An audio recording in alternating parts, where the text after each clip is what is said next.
कहते हैं कि खाना जब दोपहर को खाएं और सुबह खाएं, सुबह और दोपहर, ये दो बात।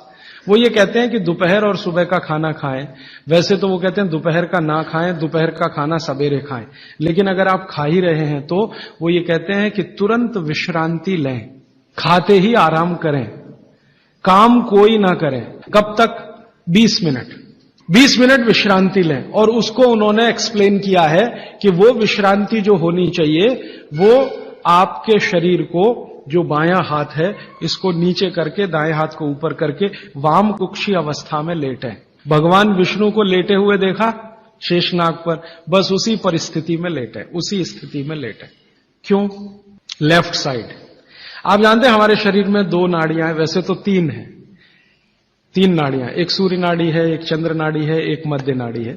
ये जो सूर्य नाड़ी है यही भोजन को पचाने में मदद करती है। सूर्य नाड़ी तभी चलती है जब आपकी चंद्र नाड़ी कम हो। भोजन पचाना है सुबह का और दोपहर का, सूर्य नाड़ी तीव्र होनी ही चाहिए। तो लेफ्ट साइड में लेटो तो तुरंत सूर्य नाड़ी शुरू हो जाती है। वैसे तो अगर आप स्वस्थ हैं तो खाना खाते ही आपकी सूर्य नाड़ी अपने आप शुरू हो जानी चाहिए। नहीं हो रही है तो लेफ्ट साइड में लेट जाइए, लेटते ही शुरू हो जाएगी। 20 मिनट जरूर लेटें। फिर आप कहेंगे जी नींद आ गई, तो भागवत जी कहते हैं ले लो एक झपकी। वो ये कहते हैं रोको मत इस नींद को। जो सूत्र उन्होंने लिखा है कि दोपहर भोजन के बाद या सुबह भोजन के बाद अगर आपको आलस्य है शरीर में, तो वो कहते हैं कि बिना संकोच इस झपकी को ले लो।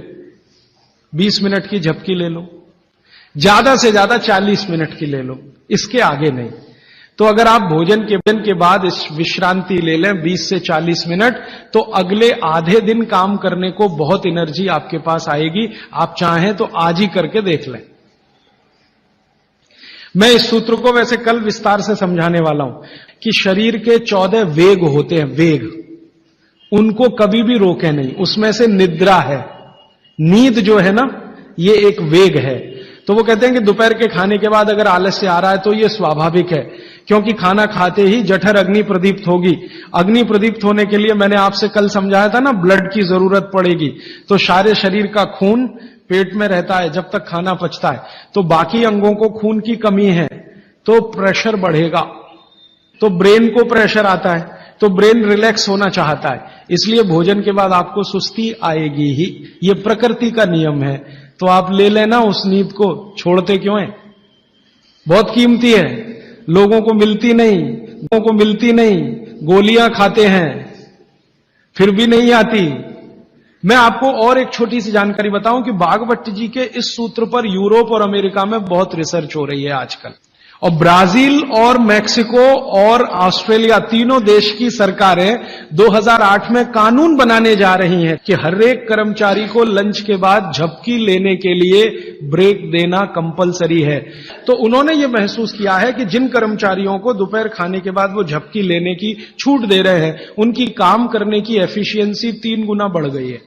तो आप भी महसूस कर सकते हैं। और माताओं बहनों को तो विशेष विनती है, क्योंकि आपका घर का काम भी कुछ कम नहीं है। किसी भी फैक्ट्री को चलाना बहुत आसान है, घर चलाना बहुत मुश्किल काम है। और घर में भी सबसे मुश्किल काम है बच्चों को बड़ा करना। मैं मानता हूं दुनिया में इससे बड़ा कोई काम नहीं। तो आपको काम तो घर में भी है, आप भी भोजन के बाद एक झपकी लेने का नियम बना ही लो। सब काम छोड़कर झपकी ले लो, सब काम छोड़कर झपकी ले लो आप। क्योंकि मैं आपसे यह कह रहा हूं कि आपके शरीर के स्वस्थ रहने से ज्यादा बड़ा कोई काम नहीं है दुनिया में। कोई शर्म नहीं, सास की शर्म नहीं, ससुर की शर्म नहीं, पति की शर्म नहीं, बच्चों की शर्म नहीं। आपने दोपहर का खाना खाया, झपकी ले ही लो 20 मिनट से 40 मिनट।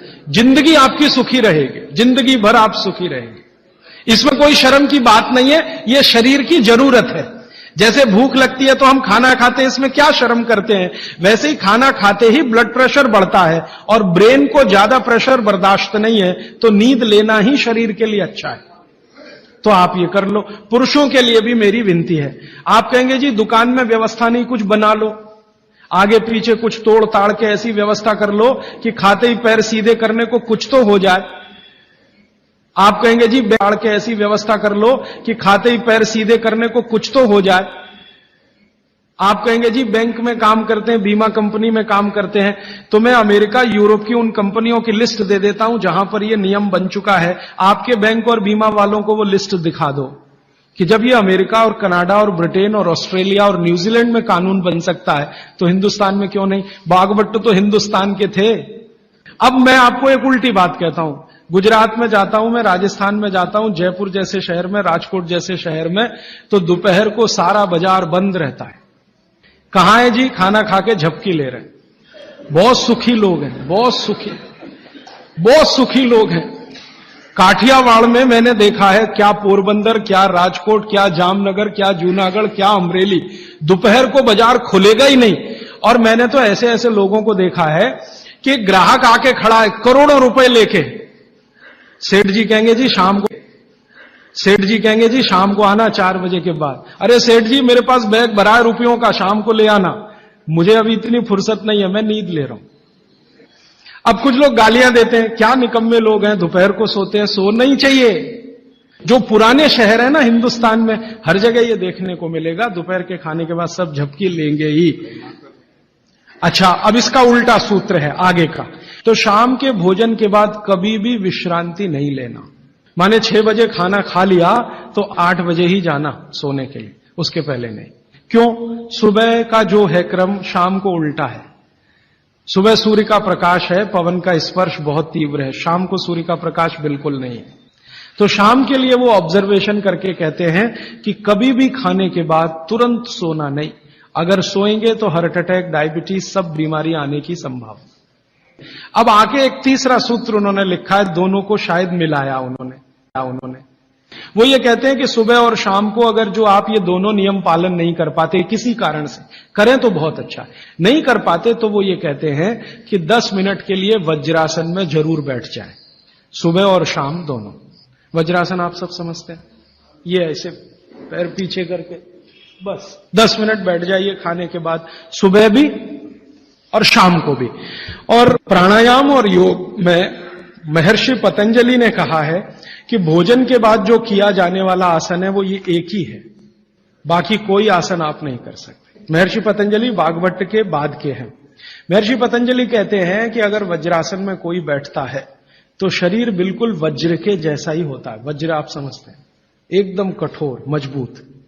अब मैंने हिंदुस्तान के कई लोगों को देखा, गांधी जी को तो मेरे आंखों से नहीं देखा, शोभाकांत जी ने देखा है।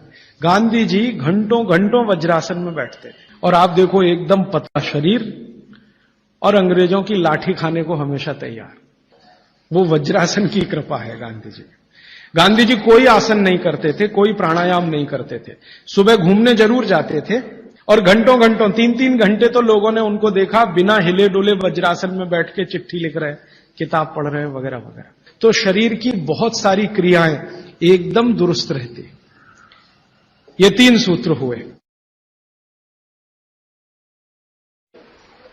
शरीर में कैल्शियम जो है ना, कैल्शियम ये एक घटक है, माइक्रो न्यूट्रिएंट इसको कह सकते हैं अंग्रेजी में, सूक्ष्म पोषक तत्व है।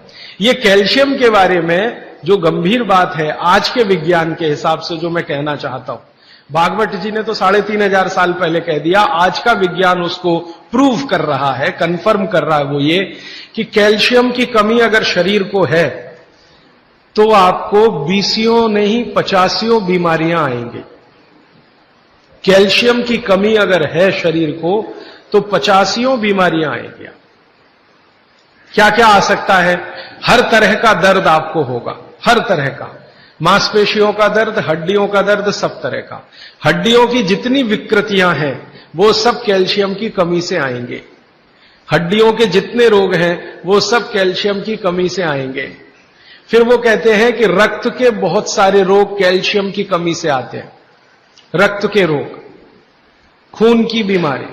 फिर वो कहते हैं कि बहुत सारे कफ के रोग कैल्शियम की कमी से आते हैं।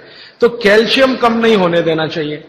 जो विज्ञान आज का कहता है, आधुनिक विज्ञान ये कहता है कि कैल्शियम वो माइक्रो न्यूट्रिएंट है, वो सूक्ष्म पोषक तत्व है जिसके शरीर में रहने पर ही दूसरे सूक्ष्म पोषक तत्व उपयोगी होते हैं।